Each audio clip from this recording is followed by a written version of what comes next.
पाकिस्तान में से आप नवाज शरीफ के मंसूबे निकाल दे तो आपको डी चौक के मुजरे मिलेंगे और कुछ नहीं।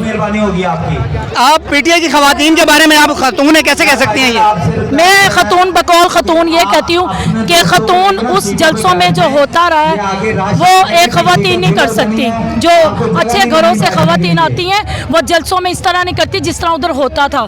और देखे जिसने अडयाला जेल पे गाना बनाया था आज खुद अडयाला जेल में बैठा हुआ है। जो वक्त है वो घूम के आता है। इतनी इज्जत और वकार लेडीज़ को नून लीग में मिलती है, शायद ही किसी पार्टी में। अभी हमारे कायदीन वहाँ क्या कह रहे थे कि इस साइड पे हमारी माएँ बहनें बैठी हुई, कहीं आपको बहन या बेटी भंगड़ा डालती नजर आ रही है?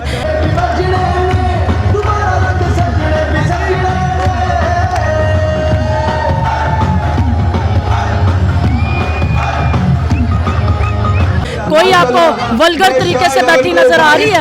ये नून लीग का जलसा है, ठीक है? या हमारी माएँ बहनें बेटियां आई हैं और किसी को जबरदस्ती नहीं लेके आए। सब जो है वो नून लीग की वो कह रहे हैं होंडा 125 मिल रहे हैं। आपको क्या नजर आया? ये पीटीआई में तेरा घर पहुंचा दिया हो। ये पीटीआई में होंडे 125 मिले थे। हम तो दिल से मोहब्बत करते हैं, हम तो दीवाने हैं।